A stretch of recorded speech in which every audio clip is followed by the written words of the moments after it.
நம்ம இளமதியும் பரமனை எவ்வளோ தூரத்துக்கு காதலிக்கிறாங்க அப்படின்றத காமிக்கிற விதமாக தான் எவ்வளோ கஷ்டப்பட்டாலும் பரவாயில்ல அப்படின்றதுக்காக நம்ம கலாமாவை கூட எவ்வளோ தான் போராடினாலும் நம்மளுக்கு எவ்வளோ தான் அவங்க கெடுதல் பண்ணணும்னு நினச்சாலும் அதை எதிர்த்து நான் பரமனோட சேர்ந்து வாழுவேன் அப்படின்றதுக்காக நம்ம இளமதி எவ்வளவோ போராடிக்கிட்டு இருக்காங்க. இது மட்டும் இல்லாமல் நம்ம கலாமா கிட்டேயும் சவால் விட்டுருக்காங்க. உன்னோட உண்மையான முகத்தை நான் பரமனுக்கு காமிக்கிறது மட்டும் இல்லாமல் நான் பரமனோட சந்தோஷமாக வாழ்கிறதையும் நீங்கள் பார்க்க தான் போகிறீங்க அப்படின்ற மாதிரி நம்ம இளமதியும் கலாமா கிட்ட சவால் விட்டுருக்காங்க.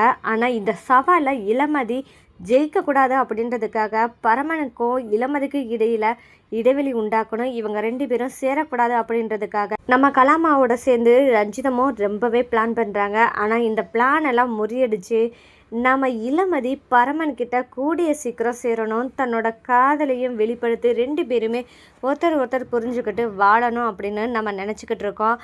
அந்த நிகழ்வு கூடிய சீக்கிரம் நடக்க போகுது. அதுக்கேற்ற மாதிரி தான் நம்ம பரமனுக்கு இப்போ உண்மையும் தெரிய ஆரம்பிக்க போகுது. பரமனுக்கு நம்ம இளமதி நமக்காக எவ்வளோ தூரம் பண்ணியிருக்கா, அப்போ நம்ம கல்யாணம் பண்ணும்போது அவ்வளோ தூரம் அசோகை கொலை பண்ணது நான் தான் அப்படின்னு சொல்லி சாட்சி சொன்னாலும் அந்த இடத்துல நம்மளை வெறுக்கிற மாதிரி இளமதி பேசினதெல்லாம் எல்லாமே ஒரு நடிப்பு தான் போல. ஏதோ ஒரு காரணத்துக்காக தான் அந்த இடத்துல அசோக் கொலை பண்ணது நான் தான் அப்படின்னு சொல்லும்போது கூட என்னை வெறுக்கிற மாதிரி இளமதி பேசினா போல. இப்போதான் எனக்கு எல்லா உண்மையும் தெரிய ஆரம்பிக்குது. இளமதியும் நான் அசோகை கொலை பண்ணியிருக்க மாட்டேன்னு சொல்லிட்டு உறுதியாக நம்பினனால தான் எனக்காக பழனியை கூப்பிட்டு வந்து சாட்சி சொல்ல வச்சிருக்கா. இதுலேருந்தே தெரியுது நான் தான் இவ்வளோ நாளாக தப்பு பண்ணிட்டேன். இளமதி எனக்காக எவ்வளவோ கஷ்டப்பட்டிருக்கா, ஆனால் அதை கொஞ்சம் கூட பொருட்படுத்தாமல் நான் இவ்வளோ தூரம் நடந்துக்கிட்டு இருக்கேன். அதுவும் கொஞ்சம் கூட நம்ம விஸ்வாசம் காமிக்கிறதுக்கு தகுதியே இல்லாத நம்ம கலாமாவோட பேச்சை கேட்டு இவ்வளோ தூரம் இளமதியை கஷ்டப்படுத்தியிருக்கா அப்படின்னு சொல்லிட்டு நம்ம பரமன் ரொம்பவே கில்ட்டியாக ஃபீல் பண்ண போகிறாரு. அது மட்டும் இல்லாமல் நம்ம பரமன் இனிமேல் கொண்டு இளமதியை நம்ம கஷ்டப்படுத்தக்கூடாது, அவளை நல்லா பார்த்துக்கிறணும், சந்தோஷமாக இருக்க வைக்கணும் அப்படின்னு சொல்லிட்டு நம்ம இளமதியோட இப்போ நெருக்கமாக முயற்சி பண்ணுறாரு நம்ம பரமன். நம்ம இளமதியும் இந்த தன்னத்துக்காக தானே கற்றுட்டு இருந்தாங்க, நம்மளை புரிஞ்சுக்கிறணும் பரமன், நம்மளை காதலிக்க ஆரம்பிக்கணும், எப்பவும் போல் நம்ம ரெண்டு பேரும் சேர்ந்து வாழணும் அப்படின்னு நினச்சிதான் நம்ம இளமதியும் காத்துட்டு இருந்தாங்க. அந்த தருணம் வரதை நினச்சி ரொம்பவே இப்போ சந்தோஷமாக இருக்க போகிறாங்க. இந்த சந்தோஷமும் எவ்வளோ நாளைக்கு இருக்கணும் தெரியாது. ஏன்னா பரமனும் இளமதியும் ஒன்று சேர்ந்தா இந்த கலாமாவுக்கு பிடிக்கவே பிடிக்காது. அப்போ கலாமா ஏதாவது ஒன்று பண்ணித்தானே ஆவாங்க. அப்படி ஏதாவது கலாமா பண்ணால் கண்டிப்பாக நம்ம பரமனுக்கு முதல்ல டவுட்டு வர்றது கலாமா மேலே தான் டவுட் வரப்போகுது. கலாமா ஏன் என்னையும் இளமதியும் பிரிக்கணும் அப்படின்னு நினைக்கிறாங்க அப்படின்னு சொல்லிட்டு ஒரு பக்கம் யோசிக்க போகிறாங்க. இந்த மாதிரி தருணத்துலையும் இங்கே நம்ம பரமன் விஜயோட பையன், அது மட்டும் இல்லாமல் ரிஷியோட அண்ணன் அப்படின்ற உண்மையை எப்படி வெளிப்படுத்த போகிறாங்க நம்ம இளமதி அப்படின்றதாங்க இனி வரப்போகிற எபிசோடில் அடுத்தடுத்த ட்விஸ்ட்டாக இருக்க போது. இந்த மாதிரியான சுவாரஸ்யங்களை நீங்கள் தெரிஞ்சுக்கணும் மறக்காமல் நம்ம சேனலை சப்போர்ட் பண்ணி ஆதரவு தெரிவிங்க. நம்ம பரமன் இங்கே கலாமா கூட போலீஸ் ஸ்டேஷன் போய் நம்மளுக்கு பந்தோபஸ்து வேணும் அப்படின்னு சொல்கிறதுக்காக ஒரு லெட்டர் எழுதி கொடுக்கணும் அப்படின்றதுக்காக நம்ம போலீஸ் ஸ்டேஷனில் லெட்டர் எழுதி கொடுக்கணும் அப்படின்னு சொல்லிட்டு கலாமா பரமனை கூட்டிகிட்டு போனது இடத்துல எதிர்பாராத விதமாக அங்கே போலீஸ் ஸ்டேஷனில் பழனியை பார்த்துடுறாங்க இங்கே கலாமா. ஏன்னா இந்த பழனியை பரமன் பார்த்துட்டானா அவங்ககிட்ட பேசணும் அப்படின்றதுக்காக ஏதாவது பேசினானா கண்டிப்பாக பழனி வாயால் ஏதாவது உண்மையை தெரிஞ்சுப்பானா பரமன் அப்படின்னு நினச்சிட்டு யோசிச்சுட்டு இங்கே தனியாக கூப்பிட்டு பழனியை அடித்து மிரட்டவும் செய்கிறாங்க. இந்த மாதிரி நேரத்தில் நம்ம பரமனும் போய் பார்த்துறாங்க. பழனி கிட்ட பேசிட்டு கலாமாவும் உள்ள போலீஸ் ஸ்டேஷனுக்குள்ளே வரும்போது அங்கே கேட்குறாங்க, கலாமா எங்கே போனீங்க அப்படின்னு சொல்லிட்டு கேட்கும்போது தான் அங்கே கலாமா எனக்கு முக்கியமான ஃபோன் கால் வந்தது, அதனால் பேச போயிருந்தேன் அப்படின்னு சொல்லிட்டு பேசும்போது அங்கே நம்ம பரமனுக்கு ஒரு டவுட் வருது. எதுக்கு கலாமா இவ்வளோ தூரம் போய் சொல்லணும், பழனியை பார்த்தேன்னு சொல்லாமல் எதுக்கு மறைக்கணும் அப்படின்னு சொல்லிட்டு நம்ம பரமனுக்கு சந்தேகம் வர ஆரம்பிக்குது. இந்த மாதிரி இடத்துல தன்னோட ஃப்ரெண்ட்ஸுக்கிட்ட போய் கலாமா ஏதோ தப்பு பண்ணிடுவாங்க, எனக்கு ஏதோ தெரியக்கூடாது அப்படின்னு சொல்லிட்டு மறைக்கிறாங்க அப்படின்னு நினச்சிட்டு தன்னோட ஃப்ரெண்ட்ஸுக்கிட்ட பேசும்போது அப்போ தான் ஃப்ரெண்ட்ஸ் எல்லாம் சொல்கிறாங்க, இங்கே பாருடா பரமா, உனக்கு ஏற்கனவே கலாமா விஷம் குடிச்சு மயக்கம் போட்டு விழுந்து கிடக்கிற மாதிரி இருக்கிற இடத்துலையோ நீ கலாமா நடிக்கிறாங்க அப்படின்னு உண்மையை நீ தெரிஞ்சுக்கிட்ட.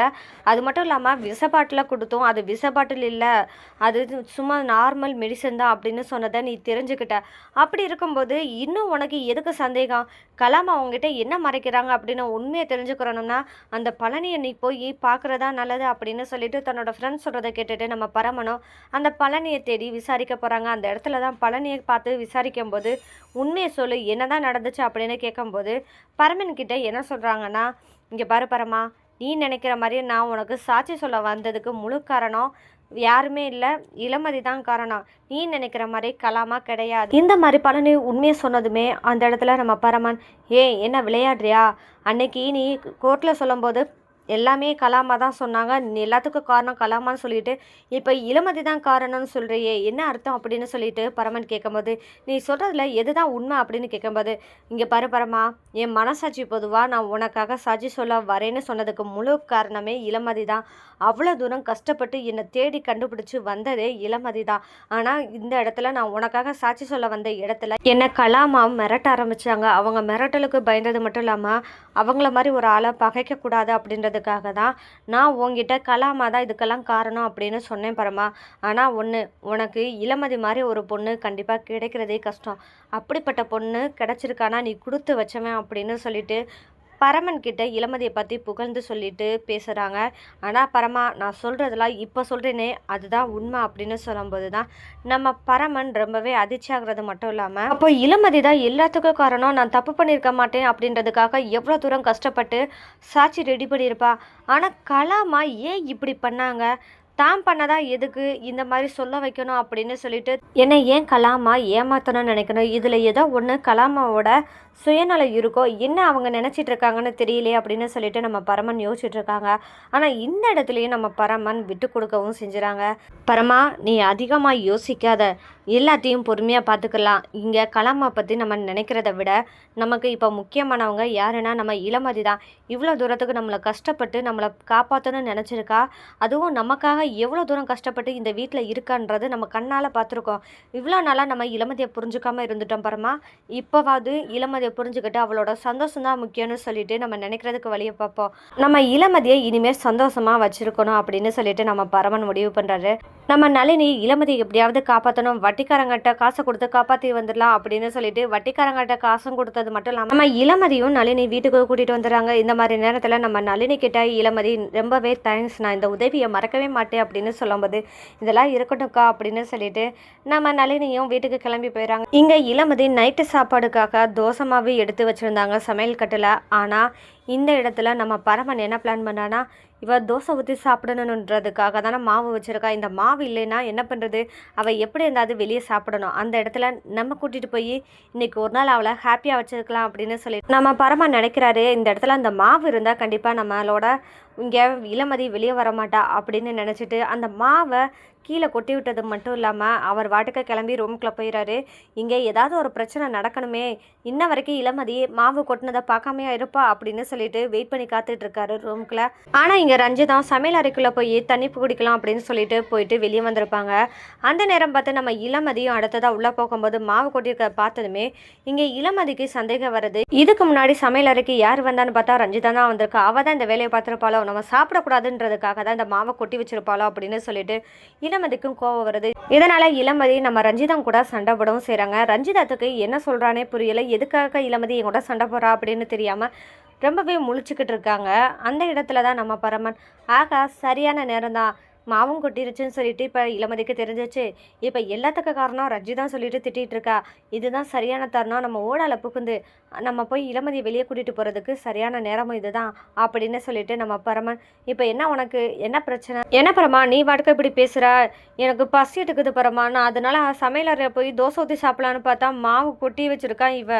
அப்படி இருக்கும்போது இப்போ நான் சாப்பாடுக்கு என்ன பண்ணுறது அப்படின்னு சொல்லிட்டு நம்ம பரமன் கிட்ட இளமதி சொல்லும்போது, இப்போ உனக்கு என்ன சாப்பாடு தானே சாப்பிடணும், வா நான் கூட்டிகிட்டு போகிறேன் அப்படின்னு சொல்லவும், என்ன பரமா சொல்கிறேன், நீ சொல்கிறதுலாம் உண்மையா? என்னை வெளியே கூட்டிகிட்டு போய் சாப்பிட வைக்க போறியா அப்படின்னு கேட்கும்போது, ஏன் நான் சாப்பாடு வாங்கி கொடுத்தா நீங்கள் சாப்பிட மாட்டீங்களோ அப்படின்னு சொல்லிட்டு பரமன் சொல்கிறத கேட்டதுமே நம்ம இளமதி, நீ வாங்கி கொடுத்தா நான் எப்படி சாப்பிடாம இருப்பேன் அப்படின்னு சொல்லிட்டு நம்ம இளமதி வெளியே கூட்டிகிட்டு போகிறாங்க. பரமன் அந்த இடத்துல சாப்பாடும் ஆசைப்பட்ட மாதிரி இளமதிக்கு வாங்கி கொடுக்கறது மட்டும் இல்லாமல் 2 பேருமே ஒருத்தர் ஊட்டிக்கிட்டு ரொம்பவே சந்தோஷமாக இருக்காங்க.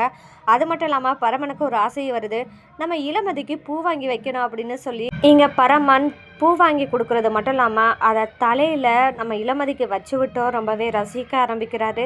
அப்போ தான் நம்ம இளமதி இருக்கிறதுலே ரொம்பவே சந்தோஷப்படுறாங்க. என்ன பரமா உனக்கு என் மேலே இவ்வளோ காதலா? எனக்கு நினச்சி பார்க்கவே ரொம்பவே சந்தோஷமாக இருக்க பரமா.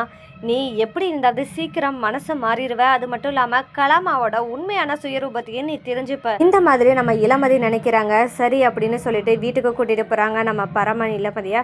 அப்போ இளமதி சொல்கிறாங்க, பரமா, நீ என்னை வெளியே கூட்டிகிட்டு போன, சாப்பாடு சாப்பிட விட்ட, பூவெல்லாம் வாங்கி வச்சு விட்ட மாதிரி எனக்கு ஒன்றே ஒன்று செய்கிறியா அப்படின்னு கேட்கும்போது, என்ன அப்படின்னு கேட்கும்போது தான், ஏன்னா நீ தூக்கிட்டு வீட்டுக்குள்ளே போகணும் அப்படின்னு சொல்லி இளமதி கேட்குறாங்க. அப்போ பரமன், என்ன விளையாடுறியா, உன்னை என் வீட்டுக்குள்ளே தூக்கிட்டு போனால் கிளம்ப ஏதாவது சொல்லுவாங்க, உனக்கு தெரியுமா தெரியாதா அப்படின்னு பரமன் கேட்க, இங்கே பாரு பரமா, எனக்கு எது பிடிக்கும் எது பிடிக்காதுன்னு உனக்கு நல்லாவே தெரியும், எதை செஞ்சால் நான் சந்தோஷப்படுவேன்னு உனக்கு நல்லாவே தெரிஞ்சிருந்தோம்.